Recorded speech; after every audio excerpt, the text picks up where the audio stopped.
Assalamualaikum warahmatullahi wabarakatuh. Kami dari kelompok 7 dengan modul 2 pengukuran ketidakpastian fungsi variabel. Perkenalkan, nama saya Ahmad Yusuf dengan NIM 24033053. Saya Defraliza Azahra dengan NIM 24033007. Dengan saya Sarah Evia Pratama dengan NIM 24033112. Tujuan percobaan modul 2 tentang ketidakpastian dan pengukuran fungsi variabel adalah: yang pertama, menentukan rambatan ketidakpastian atau error propagation pada pengukuran fungsi variabel. Yang kedua yaitu menentukan massa jenis silinder materi. Adapun teori dasar dari modul ini ialah ketidakpastian mutlak merupakan suatu nilai ketidakpastian yang disebabkan karena keterbatasan alat ukur itu sendiri. Pada pengukuran tunggal, ketidakpastian yang umumnya digunakan yaitu bernilai setengah dari NST. Untuk suatu besaran X, maka ketidakpastian mutlaknya dalam pengukuran tunggal adalah delta X sama dengan setengah NST. Dengan hasil pengukurannya dituliskan sebagai X sama dengan X plus minus delta X. Alat yang digunakan pada modul ini ada jangka sorong, mikrometer sekrup, dan juga neraca Ohaus. Dan bahannya ialah 5 buah silinder materi. Prosedur pada percobaan kali ini yang pertama yaitu melakukan pengukuran tunggal terhadap silinder materi. Menggunakan alat ukur yang tepat, masukkan data ke dalam tabel 1. Ada 3 silinder materi yang akan dilakukan pengukuran. Yang pertama yaitu tembaga, yang kedua besi, yang ketiga kayu. Yang pertama yaitu massa silinder materi. Untuk mengukur massa silinder materi yaitu kita harus menggunakan alat ukur yang tepat, yaitunya neraca Ohaus. Tahapan yang pertama kita kalibrasi terlebih dahulu neraca tersebut hingga skala menunjukkan ke titik 0. Cara mengukur massa silinder materi dengan neraca Ohaus ialah letakkan silinder materi di atas neraca, kemudian geser beban yang ada pada neraca hingga skala penunjuk sejajar dengan titik 0. Kemudian baca hasil pengukuran dengan melihat skala utama dan juga skala nonius. Kemudian jumlahkan angka yang terbaca pada skala utama dan skala nonius.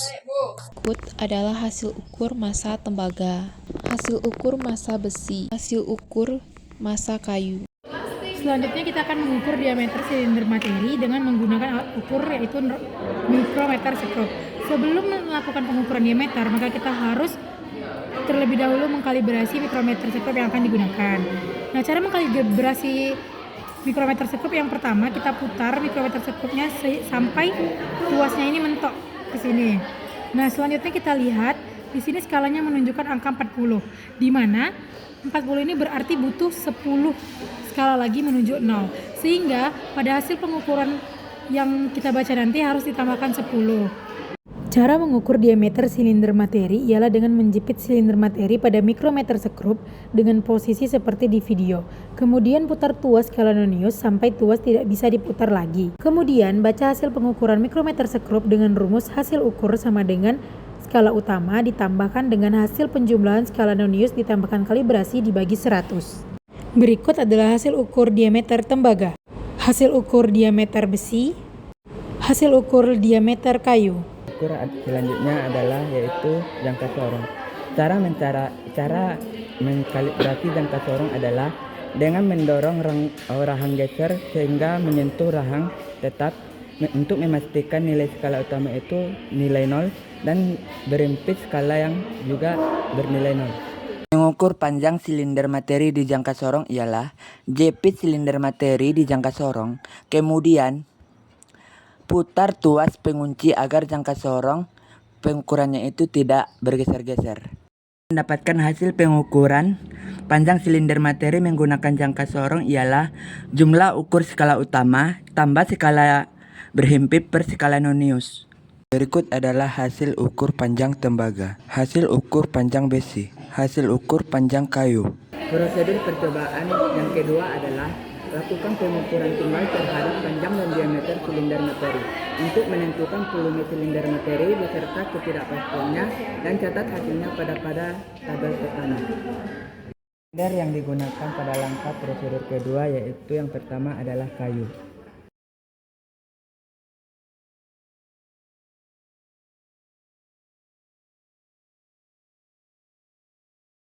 Berikut adalah hasil ukur panjang kayu. Silinder selanjutnya yaitu aluminium.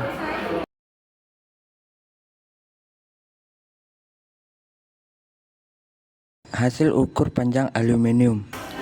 Yang kedua yaitu kita mengukur massa silinder. Yang bahannya yang pertama yaitu kayu. Berikut adalah hasil ukur massa kayu. Yang kedua yaitu kita mengukur aluminium. Hasil ukur massa aluminium. Selanjutnya kita mengukur diameter kayu dan juga aluminium. Berikut adalah hasil ukur diameter kayu.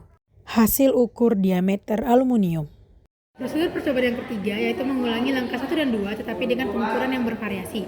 Kemudian catat hasil pengukuran dalam tabel 2. Pada tabel ini, silinder materi yang akan kita ukur adalah besi. Yang pertama kita ukur dulu diameter besi dengan menggunakan mikrometer.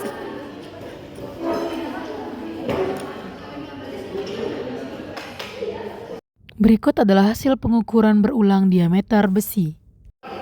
Karena tabel 2 adalah pengukuran berulang, maka kita ulangi lagi pengukuran terhadap diameter besi. Masih dengan cara yang sama.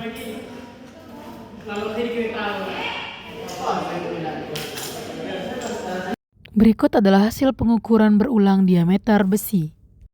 Besaran yang diukur selanjutnya adalah alat ukur yaitu jangka sorong dengan silinder besi.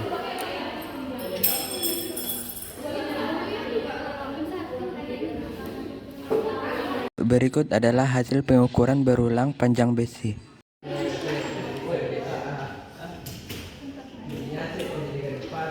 Berikut adalah hasil pengukuran berulang panjang besi. Pengukuran selanjutnya yaitu massa dengan menggunakan besi. Berikut adalah hasil pengukuran massa besi. Prosedur selanjutnya pada langkah yaitu ulangi langkah 1 sampai 4 untuk pengukuran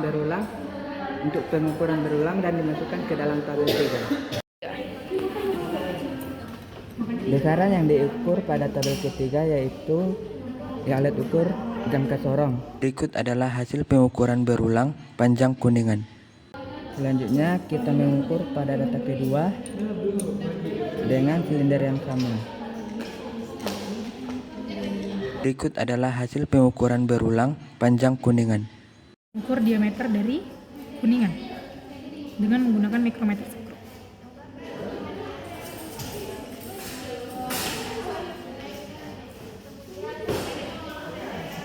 Berikut adalah hasil pengukuran berulang diameter kuningan.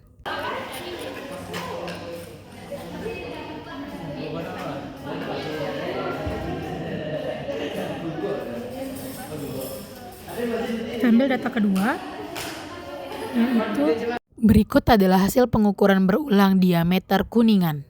Pengukuran selanjutnya yaitu massa menggunakan yaitu kuningan. Berikut adalah hasil pengukuran berulang massa kuningan.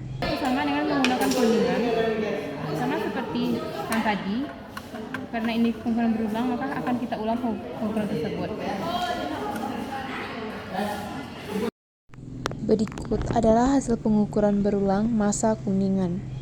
Berikut adalah pengolahan data tabel 1A data pengukuran tunggal di mana massa silinder tembaga memiliki persentase KR 0,231%. Kemudian massa besi dengan persen KR 0,27%. Dan massa kayu dengan persen KR 2,6%. Sedangkan untuk diameter tembaga, persentase KR yang dihasilkan adalah 0,047%. Kemudian diameter besi memiliki persentase KR 0,048%. Dan diameter kayu memiliki persentase KR 0,047%. Untuk pengukuran panjang tembaga memiliki persentase KR 0,033%. Begitu juga dengan besi dan kayu. Berikutnya pengolahan data tabel 1B untuk data pengukuran tunggal untuk mencari volume, di mana persentase KR kayu adalah 3,8%, sedangkan persentase KR aluminium adalah 0,7%. Berikutnya pengolahan data tabel 2 untuk pengukuran bervariasi, di mana untuk massa besi menghasilkan persentase KR sebesar 0,27%. Kemudian diameter besi menghasilkan persentase KR 0,76% dan panjang besi menghasilkan persentase KR sebesar 9,7%. Dan untuk pelaporan massa jenis memiliki persentase KR sebesar 0,27%. Berikutnya pengolahan data tabel 3 untuk pengukuran berulang, di mana masa kuningan memiliki persentase KR sebesar 9,9% dan diameter kuningan memiliki persentase KR sebesar 9,8%, serta panjang kuningan memiliki persentase KR sebesar 9,9%. Kemudian, sedikit pembahasan dari modul ini ialah hasil pengukuran panjang dan diameter silinder materi yang diperoleh cukup konsisten. Dapat dilihat dari nilai rata-rata panjang dan diameter silinder materi berada dalam rentang toleransi alat. Hal tersebut menunjukkan hasil pengukuran mendekati nilai yang sebenarnya. Kemudian, persen KR yang diperoleh juga masih berada dalam batas toleransi, yaitu lebih kecil dari 10%. Ketidakpastian pengukuran dihitung untuk menunjukkan seberapa konsisten hasil pengukuran.